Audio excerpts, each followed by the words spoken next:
All right, everybody, welcome. Happy Super Bowl Sunday to all who celebrate.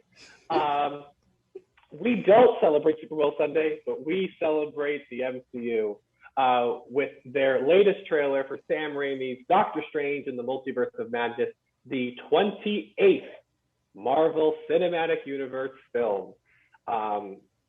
Truly mind-boggling how it's number 28.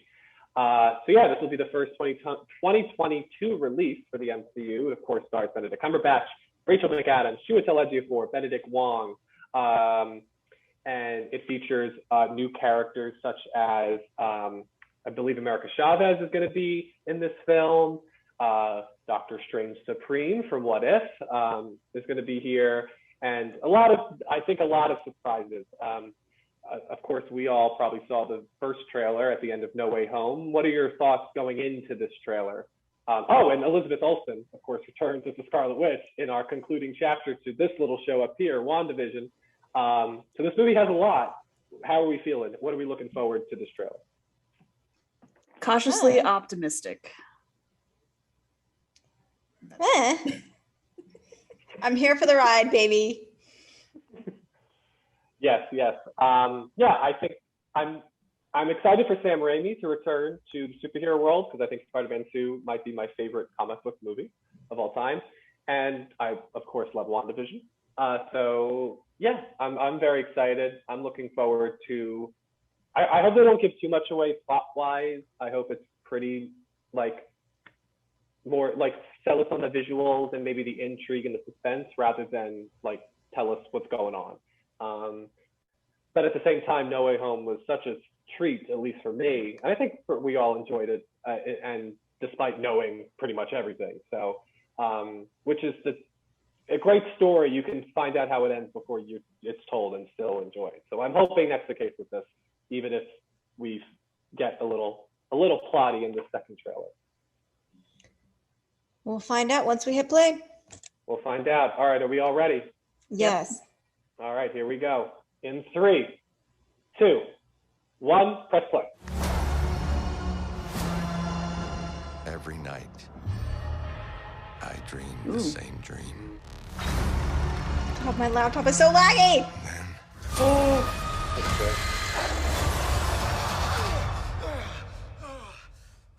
Ew! the nightmare begins. I did what I had to do. Oh, pretty. To protect our world. I'm behind. My laptop is so laggy. What did you have to do, Steven? Doorway between universes. Director Sam We don't Raimi. know who or what will walk through it. Rachel McAdams. What do you know about the multiverse? Viz had his theories. I just saw Rachel McAdams. Dangerous. He was right.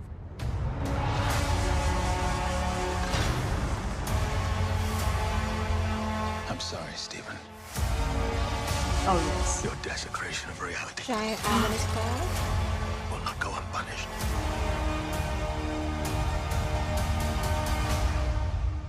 We should tell him the truth. Interesting. Who is that? Who is that? Why are we in the woods with the robots? Things just got out of Is that? Was that Frankenstein? You break the rules Oh, ew. to become a hero. I do it, I become the enemy.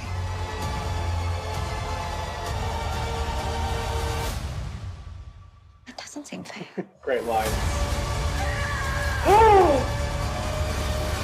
Again, I am behind.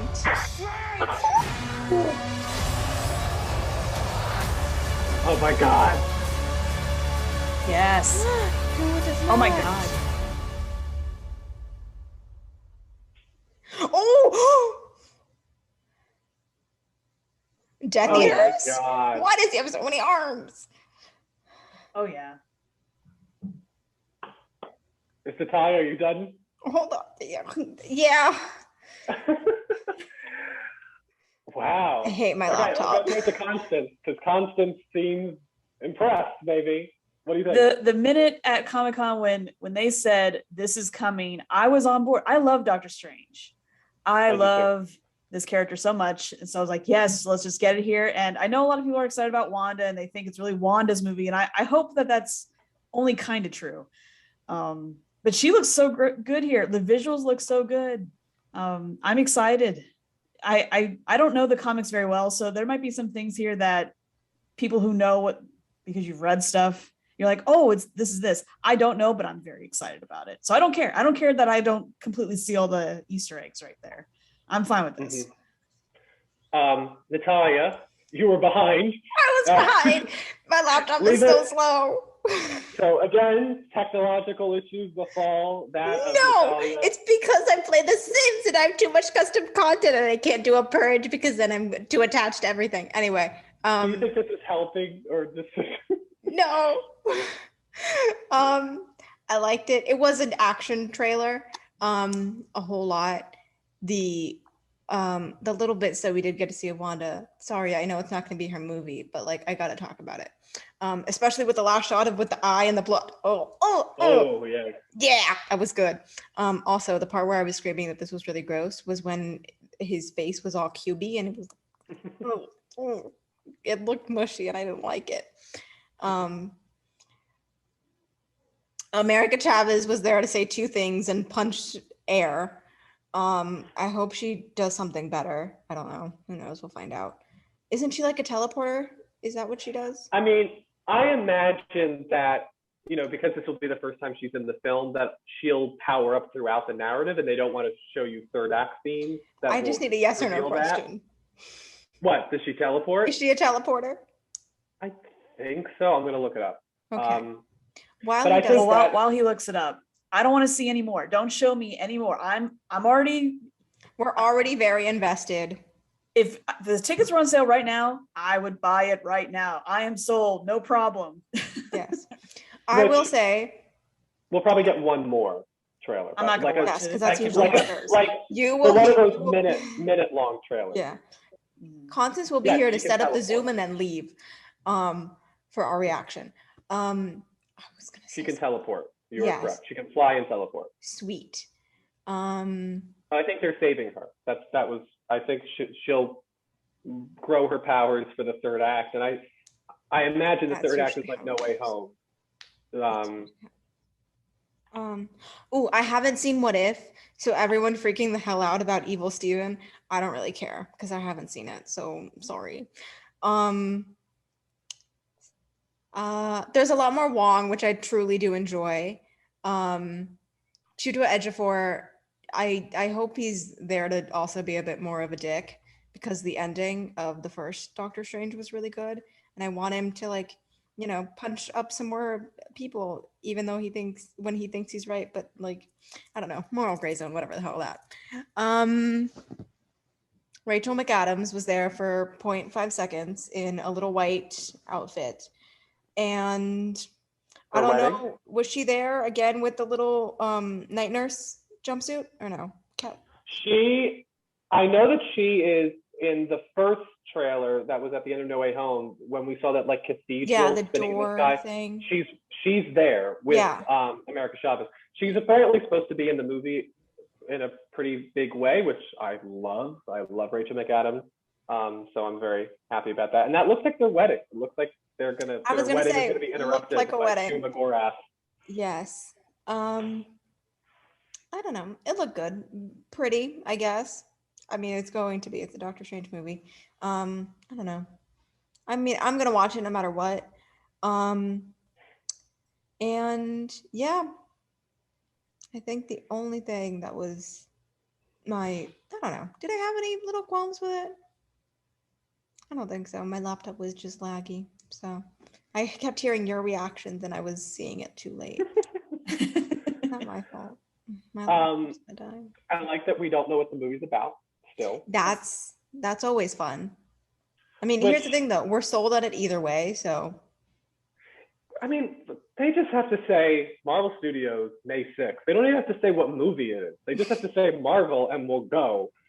So I think what I like about this trailer overall And I think this is actually one of their better trailers. Like, I feel like for the past couple of movies, like this is probably the most excited I've gotten for a trailer since maybe like that final Black Widow trailer, which I've talked about. I think, was it here? Maybe somewhere else. I talked about that when I saw that final Black Widow trailer. I immediately bought 2 Black Widow shirts, so it must have done its job.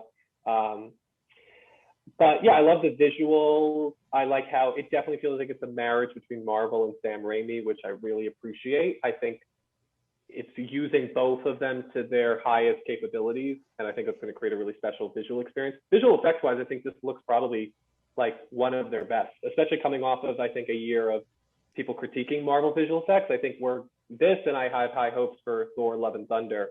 I think visual effects wise, maybe they'll finally win that visual effects Oscar after never winning it for the entire MCU. I mean, here's the thing with visual effects. I feel like with the first Doctor Strange and also from what we can see with this one, those are both really strong and really well done in the visual effects department. So I feel like it's kind of like a given that this is gonna look good. Yeah. And look well rendered and everything, all that jazz. Yeah. Doctor Strange unfortunately went up against Jon Favreau's The Jungle Book that year, which I think if that didn't win, I think that probably would have won, given that our Star Wars nominee that year was Rogue One, and a lot of people had the issue with the redoing of Tarkin and, you know, bringing dead people back to life. No, but I'm just saying for the visual effects wise, I think Doctor Strange would have been second. That's right. People had an issue with the visual effects bringing dead people back to life. So this, I mean, that was probably his closest shot. So we'll see visual effects wise what will happen. But this looks really visually striking. It looks very clear visually. And the zoom into the eye, again, I'm just talking about the eye because that was like the last thing that we saw. But thank you, Sam. It brings me so much joy to see the Scarlet Witch costume in the movies. And then the Wanda holding Wanda's. Yes, like, was that at the old house? I think so. It looks. I saw those stairs. It's not the. It doesn't look like the house, but it looks similar to the house. So it might be evoking a similar memory. It doesn't. It might be, actually. It might just be different for, like, maybe, because we should note that, like, it's possible WandaVision takes place, I think, very, like, closely, like, right after Endgame. We're a couple years now since then, you know, because if you think about it, Far From Home and No Way Home take place kind of concurrently, and Far From Home had to take place a full school year after Endgame because they talk about how they had to redo their whole school year. So if, you know, we could be farther along and maybe that house has been built that was originally empty for the plot that Vision was going to buy. Maybe it's been built now and that's where she is. But I agree, that scene, I think Wanda is going to be a very important, like, supporting character. I think in the way that, like, if you watch the original Raiders of the Lost Ark, like, and of course I'm forgetting her name now, Karen Allen is a very strong support, or Chris Pine in Wonder Woman. It's a two-hander with a clear focus on who the main character is. But it doesn't mean that that secondary character doesn't have arcs, emotional resonance, and is there for a majority of the film. I do think Doctor Strange is still going to be the main focus. I mean, Wanda's only in the second half of this trailer. Doctor Strange is in it throughout. I know we just reviewed Death and No, so that's why this is coming up. Chris Pine also would have been a pretty good, whatever the hell his name is. Oh, Simon Doyle. Yes. I knew it was with an S. I was like, Sam, no. So, yeah, I think this looks really strong. Also, I like this is very specific, but this is my own, like, guilty pleasure. I love the typography. I like the font and the logo at the end. I feel like the logo at the end of this has improved steadily throughout. It's very clean and very metallic looking, and I like that. Let's see, any other, we have a feature, we have another look at Shuma Gorath, who was that, like, octopus type thing that was featured in What If. That looks to be a big battle, maybe where he meets America Chavez in the streets. Is that how you, Chavez? Chavez. Okay. Making sure. What do we think of Strange in Cuffs? That looked like an interesting. I was Strange like, in who? Loki? Doctor Strange was in cuffs. He was cuffed and Oh, he went to go yeah, talk to and that old then man. Sir Patrick Stewart spoke. Is that Patrick? I have to hear I'm it again. convinced. I'm convinced. If it's right, we're coming back to this, and I'm gonna have to do it. I told you so. I'm pulling a Grace Randolph. Now, I do want to say that I think what this movie could really be doing very interestingly, and I love that if this is what it's doing that Sam Raimi is directing, is that this kind of feels like we're celebrating all of Marvel on film, with the Fox characters potentially showing up, potentially with Tobey Maguire returning. I wouldn't put it past them given Sam Raimi is directing. I think that this movie could be just a singular representation of why Marvel in movies beyond the MCU has resonated for the past 20 years, since arguably with 2002 Spider-Man and 2000's X-Men. So I think, but it also feels very focused. This doesn't feel like it's unwieldy. It feels very like this is Doctor Strange, it's his story, and Raimi is doing a good job of leading us through everything. Let's see. I'm going to throw it to you guys because we did this for No Way Home. What do you think the box office gross is going to be for this film? Opening weekend and then overall. I'll throw it out to you while I make sure we didn't miss anything. I don't know numbers. I'm I so just bad got a at this. degree in English. I don't do numbers. I do words. I'm not answering this question. I think it will be higher than Black Widow and Eternals because unlike some of the problem with the 21 films is it was a lot of either we're revisiting something that takes place in the past and now we're in this new place like Black Widow, or we really have to beat you over the head with like, who are these people? Because the Eternals trailer was very much like, why didn't you respond to Thanos? About like, it felt like they had to defend why they're showing up now. Whereas this movie doesn't have that problem. We know a lot of what's going on. We know these people, enough of them. So I think this will do better than that because of that safety net, if that makes sense. But I'm trying to remember how those movies did. Plus, it'll be getting warmer. So if COVID keeps going the way it's been going, it's funny how once we get to the warmer months, we seem to have a lull in cases and all that, and things get a little healthier. So I think the timing's good. I think it'll be healthy. It'll be a healthy box office. Yeah. Natalia, do you have any overall predictions? No. Okay. You can do it, numbers boy. I believe it. So my feeling is that, I don't think this will hit 200, at least not yet. I think what helped No Way Home get over 200 is that even though they didn't tell you, everybody knew. At least I think so. I met a lot of people. I went with the movie opening weekend with my friends, and one of my friends' parents came and they didn't know. My aunts didn't know. So a lot of people didn't know that weren't enveloped in the world and the culture of fandom. But I do feel a lot of people that were going out like crazy opening weekend probably did know, and that's what drove that. It also could have been the first big movie since The Rise of Skywalker, so there was a rush to go back to the movies. I will say my old English teacher, who was also my old sci-fi professor, I love this man, shout out to you, Dr. Clear, I was going to call him by his first name. He said that one of the first movies that he was going to see in theaters again was Far From Home. I've yet to ask him. No Way Home? No Way Home. Yes, that one. One of the home ones. This most recent home one. He was going to buy at a theater and just rent out Far From Home to see himself. He waited 2.5 years. Yeah. Just loves to kill it all. He said that one of the first movies that he was going to see again, which I've yet to find out if he did, but I hope that he did, was No Way Home. And I would like to contact him and find out if that is the case, because because he really did make a big deal. I was like, oh, did you go see whatever? And he was like, no, the first movie I'm going to see again is No Way Home. And I was like, good choice. Mm-hmm. Yeah. So personally, as far as predictions go for me, I think that I find this opening somewhere between 150 and 199 million opening weekend. Civil War and Incredibles 2 are around 180 million. And I think those are pretty likable movies in terms of their success. I think this would be around the same as Beauty and the Beast live action. It'd be 10 million below Age of Ultron, around Iron Man 3. So I'm going to predict that it opens around 180 million for its domestic opening. And I think it'll probably get around maybe like, depending on how big the third act goes, because of course that's what of course propelled No Way Home. I could see it getting anywhere between like 1.4 billion and 1.8 billion. I think I would probably put it there, because I think what's interesting now that we're post Endgame, I do think that, and we're out of the pandemic, when it comes to these event movies, and I think this trailer definitely sells that this is like a movie to look out for, especially with Wanda coming off of one of the biggest streaming hits of 2021.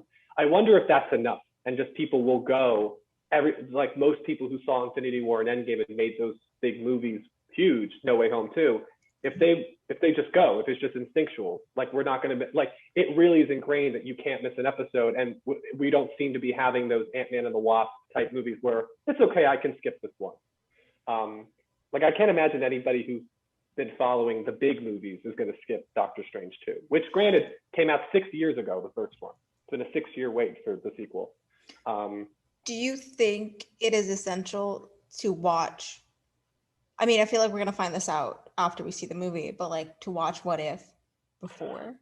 I would watch episode 4, which is the Doctor Strange episode. Okay. I don't think you need to watch the season because he doesn't come back. Doctor Strange Supreme, or I think he actually does. Does he? I think he does.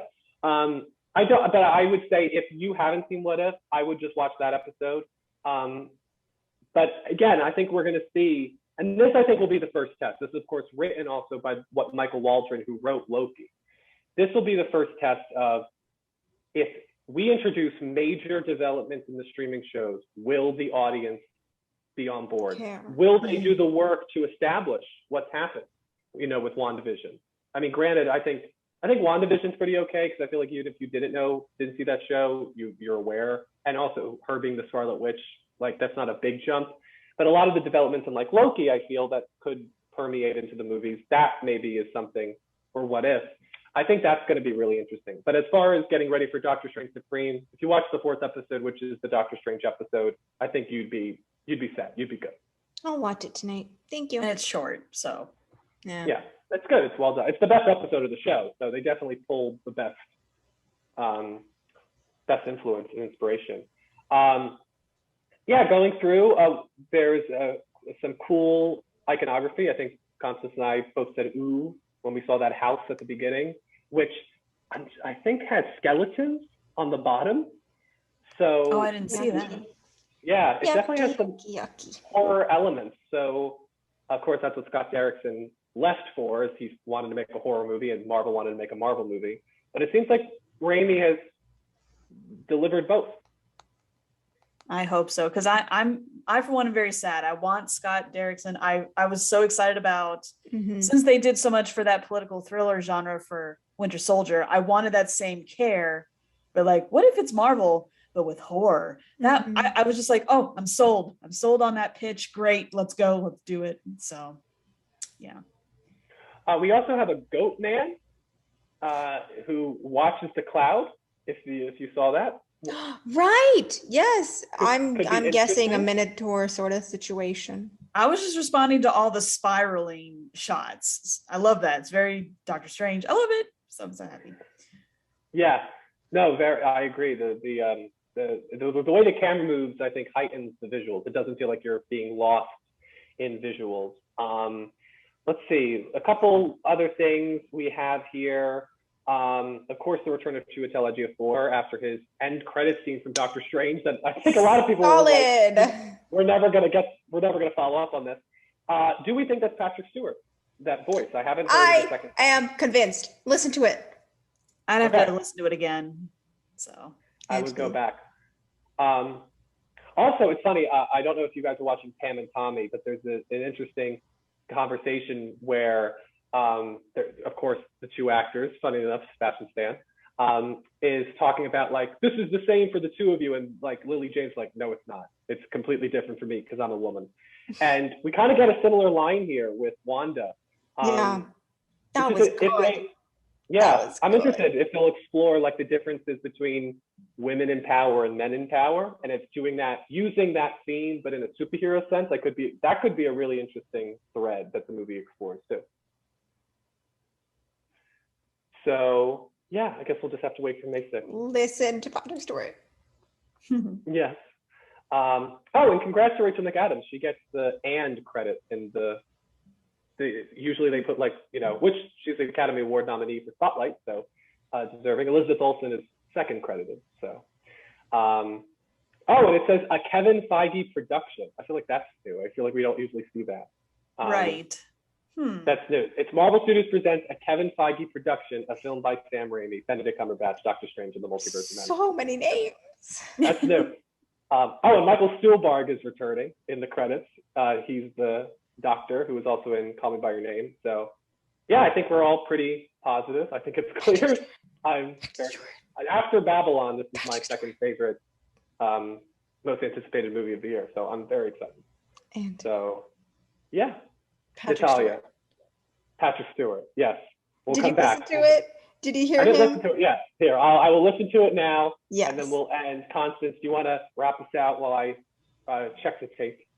Yes. Okay. Well, thank you for joining us for this rather lengthy reaction. But I mean, we're in the nitty gritty. As Antony said, number 28, these are not simple stories anymore. So there's lots to unpack. So thank you for sticking it out with us. Check us every Wednesday. We're back for season 5 on the Council podcast, also here on YouTube. So we'll see you next time. Bye. That was Patrick Stewart. Bye-bye. Yay!